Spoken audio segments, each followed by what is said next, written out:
Get a cup, get a cup, get a cup. Anyway, now, welcome back to another video on First Cuts Limit. Today I'm going to be reacting to the most insane man in pro sporting history, John Daly, by Sunny V2. Now, I really like Sunny V2's videos. They're quickly becoming some of my favorite commentary videos. But yeah, with that being said, the links in the description. Let's get into it. He beat Tiger Woods while severely hungover and threw $55,000 into the river during a fight with his fourth wife. He threw 50 grand into the river. John Daly is a name you'll never forget from this video onwards. You're completely different from most athletes. You hate exercise. You despise health. I mean, what gave that away? Food. You smoke. You drink. His insane lifestyle began after starting a golf scholarship, where at the age of 18, his coach would put him on a very unique diet. He used to smoke Marlboro Lights. He said, just start smoking. Here, have a cigarette. Whatever you got to do to keep the weight off. On top of Your special diet was cigarettes? That's so dumb. Smoking cigarettes, John began to eat nothing but popcorn, Diet Coke, and Jack Daniels, stating in his book, most of the How is that healthy? time I was drinking Jack like you wouldn't believe. A fifth a day, sometimes more. Most people would be drunk for a month on what I'd had before dinner, before later adding that he didn't even drink water. I used to drink anywhere from 12 to 20 Diet Cokes a day. How? Oh, this is like freaking Trump's diet. Apparently he doesn't drink water either. I think on the Joe Rogan podcast, I think it was the guy with the brain worm or whatever was saying that, he doesn't drink water. I don't know, because I don't drink water. I hate water. I cannot stand I drink a lot of water. I'd probably drink half a gallon a day. to drink water. With this in mind, it's no surprise that vegetables were also out of the question. Quote, I don't eat beans, spinach, broccoli, any of that stuff. When I was young, my dad would force it down me and I would throw it up. However, unbelievably, this diet worked, given Daly lost the needed weight, albeit while Wait, he lost weight all by eating popcorn, whiskey, and smokes, and Diet Coke. failing almost every class as a result of the drinking. I just sit in my room and drink straight out of a Jack Daniels bottle, then go practice for 3 or 4 hours, yet this would only help him to become a better golfer. This is insane behavior. How, shot is his liver? There's no way that's healthy. When I had a good buzz going, I could play really good golf. And I think it's just because the body's so loose and free. Not to mention he was also That may be true, right? People who are drunk, if they get into a car crash, but they end up surviving just because they're so loose and relaxed that their body just kind of flops around. quote, one of the hardest working guys on the team. This, in combination with over 16 years of practice, led Daly to win his first ever professional tournament at the age of 21, writing, my winner's check was for $6,700. The next 2 months I made about $28,000 in 4 events, yet this wasn't the only way that John Daly began to make money. On the Full Send podcast, John explained that he'd bet $100 per hole. Is that a big mountain of chicken wings? That looks good. I can see he's keeping up with his diet, though.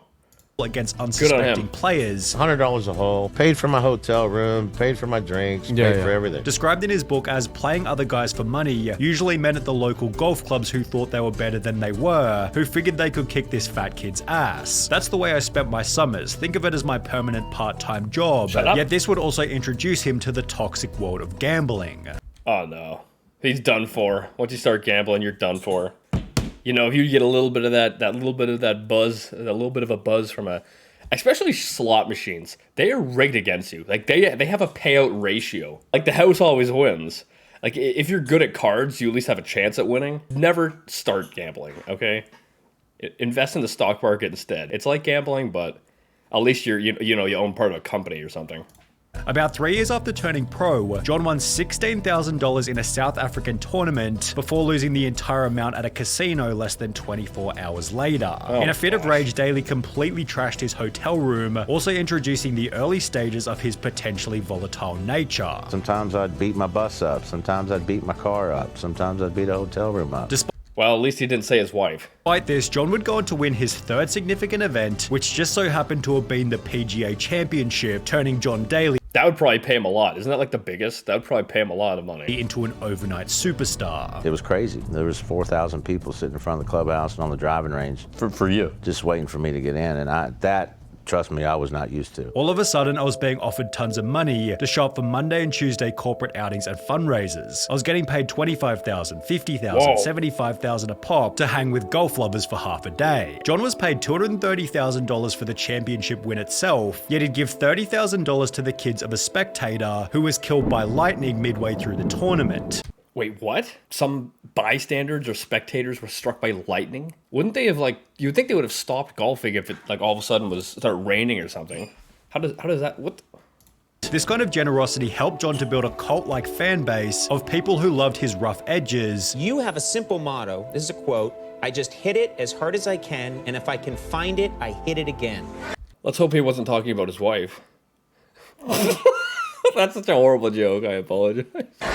Which he was then able to monetize through some very funny sponsorships. Daly received endorsements from Dunkin' Donuts, Hooters, and a diet pill called Trim Spa, yet it was the golf-specific sponsorships that began to make him millions. I'm surprised like a cigarette company didn't sponsor him, because that was his diet. Made another $236,000 in 1991 just for playing with ping clubs and wearing a ping shirt and a ping hat. And that was only the beginning. Early in 1992, I signed my first really big sponsorship contract, a 10-year deal with Wilson that paid me millions of dollars a year. However, at the same time, Daly's performance began to go downhill rapidly. After placing first at the PGA Championship, Let me guess, was it the insane diet, the drinking, and whatever else? Daly returned the following year to achieve 82nd place, explaining on the Full Send podcast that he'd spent all night drinking, arriving at 7:30 for a 7:32 tee. That was just prep, you know? He was just getting ready, he was just prepping. He was just trying to stay in shape, that's all. There was some times on tour that I didn't sober up till about the 13th hole. Yeah, you get in at 7:30 in the morning. I got a tee time at 8:05 or 9 o'clock. You're drunk at 7 in the morning? Be out till Sometimes, 7 or yeah. 7:30 Yeah. in the morning when you had an 8 a.m. tea time? Yeah. He'd stated in his book, basically my golf game in 1992 played second fiddle to making money and partying. Instead of partying, I guess I ought to just say drinking, which is what it was. For the first time in my life, I let my golf game slide. That whole year, I don't think I practiced more than 2 days in a row, and it showed. Daly's poor performance brought about fits of anger, where he'd fight his opponents, break clubs, or throw them into the water, leading to a suspension from the PGA Tour on account of bad behavior. On top of this, Daly was suffering from clear midday alcohol withdrawal, made worse by antidepressants which gave him the shakes and the sweats and diarrhea. For this reason, Daly made the choice to quit drinking. However, he'd explained that his sobriety made no difference, as he'd simply swap one addiction for another. He'd write in his Well, he says he plays better when he was drinking, right? So obviously, he maybe should drink a little to get that, that sweet spot. But it is clear that he does have like an addiction or problem with it. So maybe there was no middle ground, and then he had to go cold turkey. This book, at rehab they call it cross addiction. They warn you that when you give up one thing, like whiskey, you're gonna be looking to replace it with something else. For me, when I stopped drinking, Yeah, it's like you're trying to wean your way off of cigarettes. Instead of that, you're doing vapes. Or instead of that, you switch to something else, where it's just that, that addiction, you're still looking for that fix. You haven't actually overcome the issue. I started eating more chocolate. Sometimes I'd eat 15, 20 packs of M&Ms around with peanuts. I ate chocolate chip muffins and chocolate croissants all day long every day of the tournament, which for whatever reason seemed to work, as John Daly was about to make a comeback. After 3 years of very average golfing, Daly came out of nowhere to win the incredibly prestigious 1995 British Open, doing so on a daily diet of 9 chocolate chip muffins. 9 chocolate chip muffins. And like 20 packs of peanut M&Ms. In true John Daly fashion, he ignored a phone call from the US president just so he could eat, stating, "But I still haven't found my dinner yet and I'm starving. Besides, I didn't even vote for the guy," showing that Daly had the Based. Fair enough, if you didn't vote for him, you obviously didn't support him, so you probably didn't really care if he called you or not.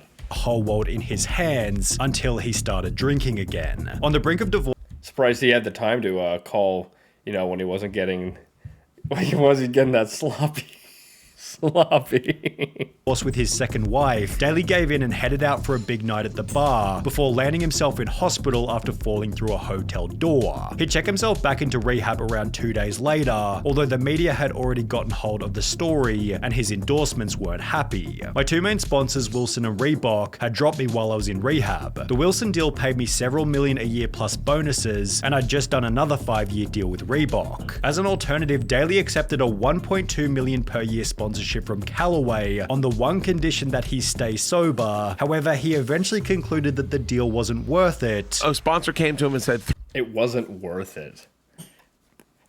How much do you like alcohol to turn down $1 million, you know? That's a crazy addiction. $3 million, we want to send you to rehab, though. And he looked at me and said, I'm good. And took a sip. Although this attitude would then help him beat Tiger Woods in a pretty funny way. Daly had qualified for a small 16-person tournament, and on the night before had drunk 3 bottles of Crown whiskey, leading Tiger to make some cocky remarks about how Daly had no chance of winning. And he says, I'm probably going to kick his ass because JD's drunk right now. I said, oh, okay. When the tournament started the following day, I'll show you.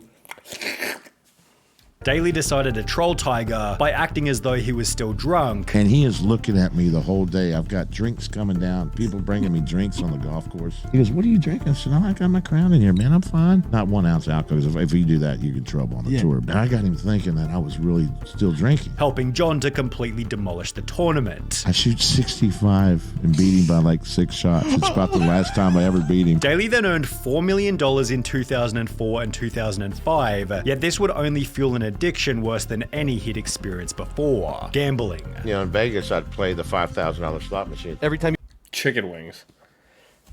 You see that mountain there? I can't get over how many chicken wings that is. you pull it, how much is that? 5,000. Oh my God. It's one pool. $5,000. $5,000 spins? While playing these $5,000 $5,000 spins. That means if he's doing one of the slot machines, that means every time you spin, it's cost you $5,000. Oh my gosh. That's like, could you imagine doing it? Let me see if I can find. Okay, I got this. Imagine every time they push a button, that's $5,000. Ding, ding, ding, ding, ding, ding, ding, ding, ding, ding, ding, ding, ding, ding, ding, ding, 5, 10, 50, 20, 25, 30, 35, 40, 45, 50, 55, 60. It's like 20 minutes and you're down like $500,000. That's crazy. Slot machines, Daly fed through $600,000 in a night without winning before taking out Within an hour and a half, he was down 600. another $600,000, which he'd then lose again, meaning he'd lost $1.2 million in the space of 5 hours. By this point, Casino must love him. Daly was up to his 4th wife, who confronted him about his gambling problem, initiating an argument that ended in the strangest way possible. I won like $55,000 in the casino, and I said to my 4th wife, Cherie, if you're gonna yell and scream at me about this, I threw it over the bridge going over to Memphis from Arkansas. I threw all the money out the car window and said, you know what, if you want that money, you can go find it, but let me tell you something, you don't have a job, you're not working, I'm supporting you, I'm paying all the bills. Yeah, you tell her. You know what? Maybe you want to have a financial like accountant deal with your money, so that way he can give you a budget that you can go gamble with. Say if you make $1 million, 1/10 of that you can go gamble with, and the rest is, you know, used wisely. So you can go gamble with $100,000, but the rest is actually, you know, you can't touch. That'd probably be a smarter way of dealing with it. My buddy then took her to a McDonald's drive-thru and got her 2 cheeseburgers and some french fries and a soda, and it was like, okay, this is how you can live from now on if that's the way you want it. When John published his book in 2006, he'd gambled away $55 million over a 15-year period. However, the worst was still yet to come. In Worse than $55 million that he gambled? 2007, an article was written on Daly's golf performance stating, John Daly withdrew from 5 tournaments and missed the cut on 8 others on the PGA Tour. His best finish was 3rd place at the Skins game, which only had 4 players. As a result, Daly lost his card, and it might have had something to do with his ever-declining diet. In 2008, He lost his card, but not his appetite. CBS reporter Will Brinson was given the job to watch Daly during a professional game, noting that he consumed 21 cigs, 12 Diet Cokes, 6 packs of peanut M&Ms, 0.0 ounces of water, and the alcohol consumption hadn't stopped either. Only 4 months after writing about his diet, Daly was arrested for passing out in front of Hooters, with the negative press resulting in another 6-month ban. What would be the charge for that? Public intoxication?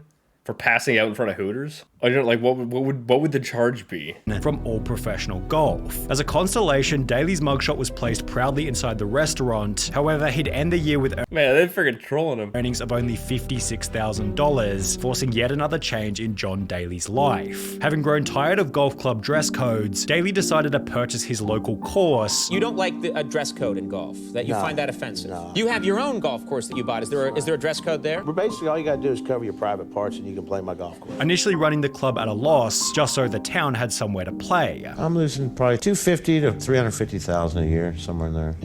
How can he afford that? He gambled away $50 million. You know, his tournaments that he's not making much money doing, the golf anymore. How the freak can he afford that? Anybody, kids or teams that want to come here and play, I think everybody should have a chance I mean, it's good on him to do that, but I don't know how you can keep up like such a loss. to play golf. But if you're on a team, you're more than welcome to come here and play free and, have fun. Here, Daly was able to practice and make a super successful comeback in 2016, yet more recently his life has taken a turn as a result of bladder cancer. Despite this, Daly has since achieved Well, he didn't freaking drink any water. I assume that has something to do with it. I assume just such a diet that didn't consist of any water at all, that had to have led to something like that. I could be wrong. I'm not a doctor. But in my opinion, that sounds like that had some kind of role. his best score in professional golf ever, has found massive success with clothing collaborations through a company called Loudmouth, and has done so all while establishing one of the greatest legacies in professional sporting history. It's actually a good video. I like it. It's insane how much money he gambled and lost. It's good to see that he kind of, had a bit of a comeback at the end. But yeah, it's, he's going through, cancer treatment now, so that's sad. But and I would like to know if it is from the not drinking water. Because I can only assume, like, everything you eat is processed by your body, right? All the alcohol, the fact that he didn't have any kind of liver problems, or at least, it wasn't mentioned, that's insane. Because the amount of alcohol he was drinking, that's going to damage your liver. Like, how the frig did he not get affected by that? That's amazing. And the fact that he ate so bad, never drank water, or the fact that he only now had an issue with his bladder, which I really want to know if that is based because, he's not drinking water. I don't know if it is, but to me, it just sounds like it is. But, he's gotten pretty lucky in his life, I'd say. Except for the gambling. He wasn't lucky gambling. Anyway, I hope you guys like this video. Make sure you go subscribe to Sunny TV too. If you're new, subscribe. I'll see you guys next time.